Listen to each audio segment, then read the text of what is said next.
नमस्कार मित्रांनो, या व्हिडिओमध्ये आपण आज झालेल्या पनवेल महानगरपालिकेच्या लिपिक टंकलेखक या परीक्षेमधील काही प्रश्न मुलांनी आपल्यापर्यंत पाठवले आहेत ते प्रश्न व त्यांचे विश्लेषण आपण पाहणार आहोत। त्याचबरोबर TCS कुठून प्रश्न विचारत आहे आणि प्रश्नांचे स्वरूप कशा प्रकारचे आहे ते देखील आपण या व्हिडिओमध्ये डिस्कस करणार आहोत। चला तर मग सुरू करूया। प्रश्न पहिला, छत्रपती शिवाजी महाराजांचा जन्म कोणत्या जिल्ह्यात झाला?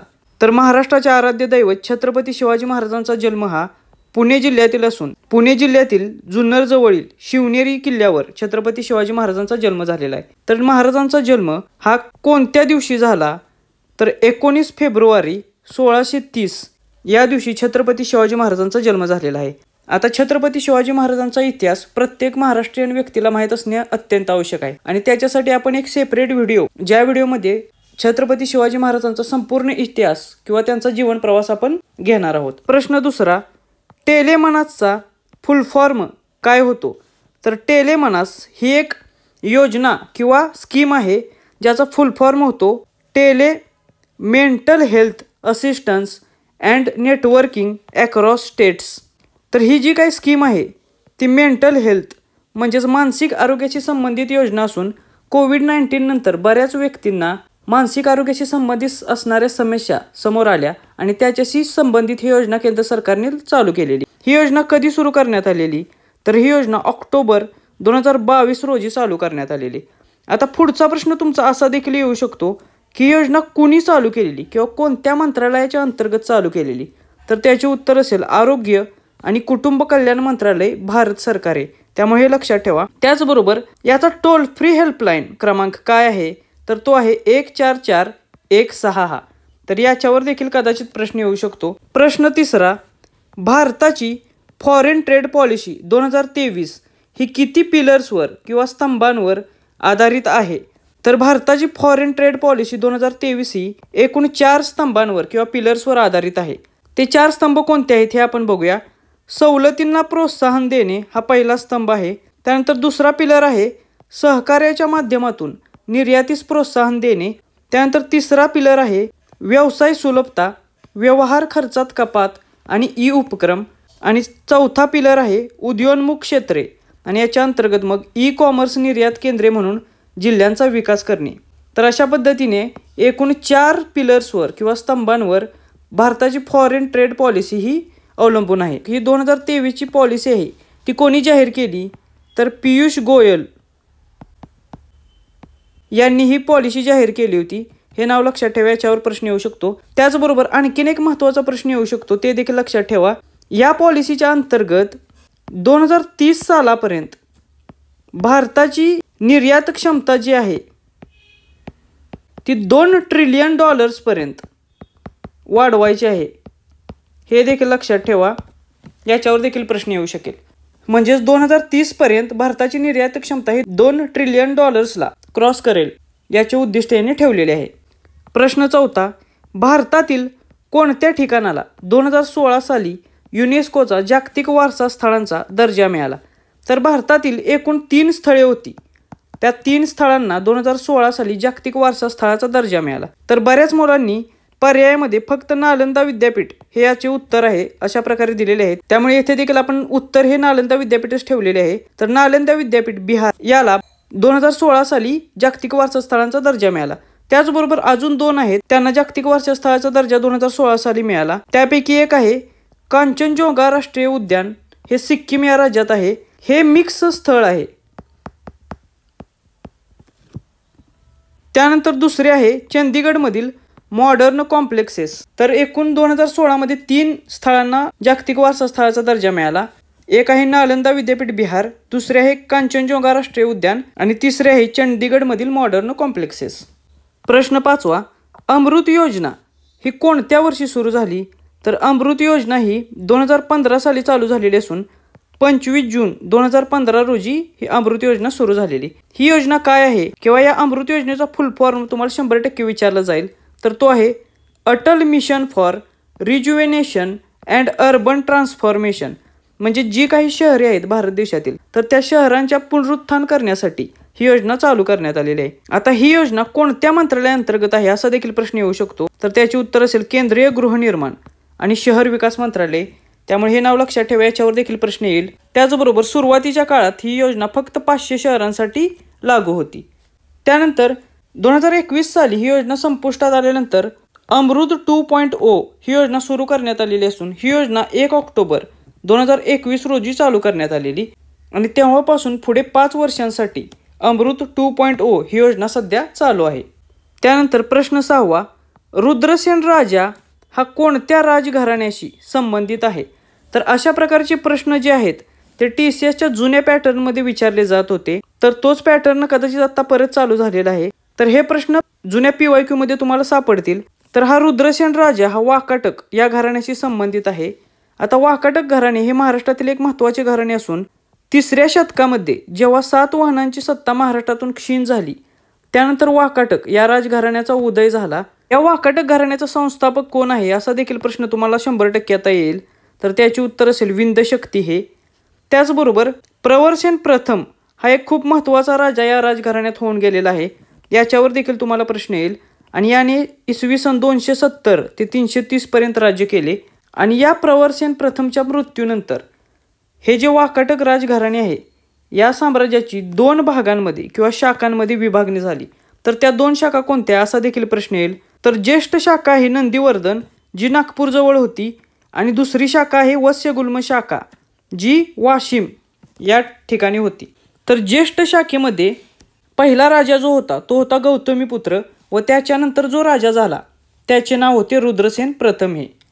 त्यामुळे हे लक्षात ठेवा. त्याचबरोबर वाकाटक राजघराण्याच्या सत्ता काळात कोल्हापूरचे नाव काय होते हा देखील खूप इम्पॉर्टंट प्रश्न आहे की जो परीक्षेमध्ये विचारला जाईल. तर तेव्हा कोल्हापूर हे कुंतल प्रदेश म्हणून ओळखले जात होते, हे देखील लक्षात ठेवा, याच्यावरही प्रश्न येईल. तर हे जे काही प्रश्न आहेत अशा प्रकारचे ते 11वीचे जुनी इतिहासाचे पुस्तक आहेत त्याच्यामधून तुमचे 100% कव्हर होऊन जातील. त्यानंतर प्रश्न 7, ग्लोबल हंगर इंडेक्स 2022 नुसार भारत देशाचा क्रमांक कितवा लागतो? तर ग्लोबल हंगर इंडेक्स 2022 नुसार भारताचा क्रमांक 107वा आहे. एकूण 121 देशांपैकी 107वा क्रमांक भारताचा आहे. त्याचबरोबर 2023ची आकडेवारी देखील जाहीर झालेली आहे आणि या 2023च्या आकडेवारीवर देखील तुम्हाला प्रश्न येईल. तर यामध्ये 111वा क्रमांक आहे भारताचा आणि एकूण 125 देशांच्या यादीमध्ये भारत हा 111व्या नंबरवर आहे. त्यामुळे हे क्रमांक देखील लक्षात ठेवा, याच्यावर देखील प्रश्न येईल. प्रश्न 8, national education society for tribal students म्हणजेच नेस्ट आणि 1M1B फाउंडेशन यांनी कोणासाठी MOU करार केलेला आहे? तर नेस्ट आणि 1M1B यांनी एकलव्य मॉडेल निवासी स्कूलच्या शिक्षक आणि विद्यार्थ्यांसाठी हा MOU करार केलेला आहे आणि हा करार त्यांनी 7 नोव्हेंबर 2022 रोजी केलेला. तर अशा प्रकारचे प्रश्न देखील आता TCS विचारत आहे. हे थोडीशी हायर लेवल आहे, त्याच्यासाठी करंट अफेअरवर कमांड असणं खूप गरजेचं आहे. प्रश्न 9, जगभरातील धोकाग्रस्त प्राण्यांची यादी रेड डेटा बुक ही कोणती संस्था जाहीर करते? तर रेड डेटा बुक ही यादी जी आहे ती 1964 सालापासून जाहीर करण्यात येत आहे आणि ही यादी IUCN ही जी संस्था आहे ही संस्था जाहीर करते. आता IUCNचा लॉंग फॉर्म देखील तुम्हाला 100% विचारला जाईल. तर तो काय होतो? International union for conservation of nature and natural resources. तर हा IUCNचा लॉंग फॉर्म आहे. त्याचबरोबर IUCN ही संस्था आहे तिची स्थापना कधी झाली? तर ती 5 ऑक्टोबर 1948 रोजी झाली होती, हे देखील लक्षात ठेवा. प्रश्न 10, सायलेंट व्हॅली नॅशनल पार्क कोणत्या धोकाग्रस्त प्राण्यासाठी प्रसिद्ध आहे? तर सायलेंट व्हॅली नॅशनल पार्क हा केरळ या राज्यामध्ये असून हा लायन टेल्ड मकाक या प्राण्यासाठी प्रसिद्ध असून हा एक वानराचा किंवा माकडाचा प्रकार आहे आणि त्याला लोकल भाषेत वांडेरू असे देखील म्हटले जाते आणि ही एक प्राण्यांची धोकाग्रस्त प्रजाती असून याच्या संरक्षणासाठी देखील खूप प्रयत्न केले जात आहेत. त्यानंतर पुढचा प्रश्न बघूया. प्रश्न 11, चंद्रयान 3चे प्रक्षेपण कोणत्या ठिकाणावरून करण्यात आले? तर चंद्रयान 3चे प्रक्षेपण सतीश धवन स्पेस सेंटर श्रीहरिकोटा जे आंध्र प्रदेश या राज्यामध्ये आहे येथून करण्यात आले होते. आता याचा प्रक्षेपण दिनांक देखील माहीत असला पाहिजे. तो आहे 14 जुलै 2023 या दिवशी या चंद्रयानाचे प्रक्षेपण केलेले. त्याचबरोबर 2 कन्फ्युजिंग गोष्टी आहेत त्या देखील लक्षात ठेवा. या यानामध्ये विक्रम हे लँडर आहे आणि प्रज्ञान हे रोवर आहे, हे लक्षात ठेवा. कधी कधी उलट पुलट होते आणि त्यामुळे आपले 2 मार्क हमखास जाऊ शकतात. तर विक्रम हे लँडरचे नाव आहे आणि प्रज्ञान हे रोवरचे नाव आहे. प्रश्न 12वा, हिंदुस्थान रिपब्लिकन असोसिएशनचे संस्थापक सदस्य कोण होते?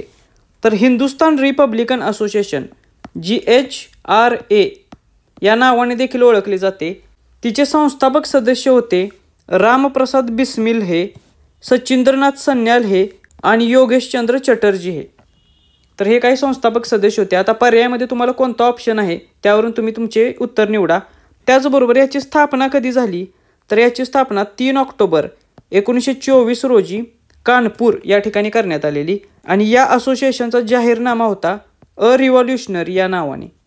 त्याचबरोबर ह्या HRA या संघटनेचे पुढे जाऊन HSRA या संघटनेमध्ये रूपांतर झाले होते आणि ही संस्था होती हिंदुस्थान सोशलिस्ट रिपब्लिकन असोसिएशन आणि या संघटनेची स्थापना 1928 साली करण्यात आली होती.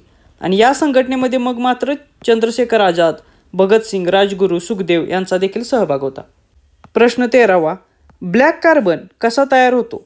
तर अशा पद्धतीचा एक प्रश्न होता. नक्की प्रश्न कसा होता माहीत नाही, मात्र ब्लॅक कार्बनवर प्रश्न तो विचारलेला. जर कोणाला माहीत असेल तर तुम्ही खाली कमेंट बॉक्समध्ये मेन्शन करा. तर हा ब्लॅक कार्बन तयार होतो जीवाश्म इंधनांच्या अपूर्ण ज्वलनातून. म्हणजे जे काही जीवाश्म इंधने आहेत त्या इंधनांच्या किंवा लाकूड ज्याला आपण म्हणतो त्याच्या अपूर्ण ज्वलनातून हा ब्लॅक कार्बन तयार होतो. म्हणजेच इनकम्प्लीट कंबशन ऑफ फॉसाईल फ्युल्स आणि बायोफ्युल्स यांच्या माध्यमातून हा ब्लॅक कार्बन तयार होतो. तर हा प्रश्न एन्व्हायरमेंटच्या रिलेटेड येथे विचारण्यात आलेला होता. तर पेपरमध्ये एन्व्हायरमेंटशी रिलेटेड देखील प्रश्न येत आहेत हे तुमच्या लक्षात आले असेल, त्यामुळे तुमचा पुढचा अभ्यास त्या दृष्टीने करा. प्रश्न 14वा, 2011च्या जनगणनेनुसार सर्वाधिक शहरीकरणानुसार खालील जिल्हे चढत्या क्रमाने मांडा. तर अशा प्रकारचा एक प्रश्न येथे विचारलेला आणि याचे जिल्हे आपल्याला माहीत नाहीत, त्यामुळे सर्वाधिक शहरीकरण झालेले जे काही महाराष्ट्रातील पहिले 5 जिल्हे आहेत ते जिल्हे आपण येथे घेणार आहोत. तर सर्वाधिक शहरीकरण झालेला पहिला जिल्हा आहे मुंबई शहर, त्यानंतर क्रमांक लागतो मुंबई उपनगर. आता हे जे 2 जिल्हे आहेत ते जिल्हे 100% शहरीकरण झालेले महाराष्ट्रातील जिल्हे आहेत, त्यामुळे याच्यावर 100% नेहमी प्रश्न विचारला जातो, हे लक्षात ठेवा. त्यानंतर 3रा क्रमांक आहे ठाणे, 4थ्या क्रमांक आहे नागपूर आणि 5व्या क्रमांकावर आहे पुणे जिल्हा. त्याचबरोबर शेवटचा क्रमांक जर कोणाचा असेल तर तो आहे गडचिरोली या जिल्ह्याचा. सर्वात कमी शहरीकरण गडचिरोली जिल्ह्यामध्ये झालेले आहे. त्यानंतर प्रश्न 15वा, राणी की वाव ही कोणत्या नदीच्या काठी आहे? तर हे एक स्मारक आहे आणि हे स्मारक सरस्वती नदीच्या काठी आहे. ते कोठे आहे? तर ते आहे पाटण या ठिकाणी, गुजरात या राज्यामध्ये. आता याची निर्मिती कधी झालेली? तर याची निर्मिती झालेली 11व्या शतकामध्ये. यामागे उद्देश काय होता? तर राजा भीमदेव प्रथमचे हे स्मारक आहे आणि हे स्मारक त्याच्या पत्नीने त्याच्या स्मरणार्थ उभा केले होते, त्यामुळे हे लक्षात ठेवा. आता पुढचा प्रश्न कदाचित असा येऊ शकतो की राणी की वाव याला जागतिक वारसा स्थानाचा दर्जा किंवा यादीमध्ये याचा समावेश कधी झाला? तर त्याचे उत्तर असेल 2014 साली. तर हे देखील लक्षात ठेवा. अशा प्रकारचे प्रश्न देखील 100% तुम्हाला विचारले जात आहेत. तर हे GK आणि GSचे 15 प्रश्न होते. थोडेसे मॉडरेट स्वरूपाचे प्रश्न होते, प्रश्न सोपे नव्हते, त्यामुळे या पाठांचा स्टडी करा आणि पुढे ज्यांचे पेपर आहेत त्यांनी त्या दृष्टीने तयार करा. त्याचबरोबर ज्यांनी पेपर दिलेला त्यांच्याजवळ जर अजून प्रश्न असतील त्यांच्या लक्षात तर तुम्ही खाली कमेंट बॉक्समध्ये मेन्शन करा. ते प्रश्न आपण नेक्स्ट व्हिडिओमध्ये कव्हर करू, जेणेकरून सर्वांनाच GKची तयारी करण्यासाठी मदत होईल. त्याचबरोबर मराठीचा पॅटर्न कसा होता? तर मराठीच्या पॅटर्नमध्ये समानार्थी शब्द, विरुद्धार्थी शब्द या प्रकारचे नेहमीप्रमाणेच प्रश्न होते. त्याचबरोबर वाक्य रूपांतर, वाक्यरचना आणि प्रयोग हे जे व्याकरणाशी संबंधित काही बाबी आहेत याच्यावर देखील प्रश्न विचारले जात आहेत, हे लक्षात ठेवा. याआधी व्याकरणावर जास्त प्रश्न विचारले जात नव्हते, मात्र या आजच्या शिफ्टमध्ये हे पहिल्या शिफ्टचे आपण प्रश्न बघतोय तर याच्यामध्ये व्याकरणावर देखील प्रश्न विचारले जात होते, त्यामुळे तुमचा अभ्यास त्या दृष्टीने ठेवा. त्यानंतर इंग्लिश या विषयासाठी देखील सिनोनिम्स, अँटोनिम्सवर प्रश्न होते. त्यानंतर ॲडजेक्टिव्ह किंवा आर्टिकल्सवर प्रश्न विचारलेले. त्यानंतर पॅराजंबलवर देखील प्रश्न होते आणि 2-3 प्रश्न शॉर्ट पॅसेजवर देखील विचारलेले होते, त्यामुळे हे देखील लक्षात ठेवा. या पद्धतीचा पॅटर्न आजच्या पेपरमध्ये दिसून आलेला आहे. त्याचबरोबर अंकगणित आणि बुद्धिमत्तेचा जर विचार केला तर नेहमीप्रमाणेचाच पॅटर्न फॉलो आहे, तिथे काही फार जास्त बदल झालेला नाहीये. तर हा व्हिडिओ आपण लिपिक टंकलेखकच्या आजच्या पहिल्या शिफ्टमध्ये जे काही प्रश्न विचारण्यात आलेले त्याच्यावर आपण बनवलेला आहे. ज्यांनी आजचा पेपर दिलेला असेल आणि ज्यांच्याकडे अजून प्रश्न असतील याच्या व्यतिरिक्त तर त्यांनी माझ्यापर्यंत टेलिग्राम चॅनलला देखील पोहोचू शकता किंवा इथे कमेंट बॉक्समध्ये मेन्शन करू शकता. त्याचबरोबर या व्हिडिओची PDF देखील तुम्हाला टेलिग्राम चॅनलला मिळून जाईल. टेलिग्राम चॅनलचे लिंक खाली डिस्क्रिप्शन बॉक्समध्ये दिलेले आहे. पुढे ज्यांचे पेपर आहेत त्यांना ऑल द बेस्ट. थँक्यू.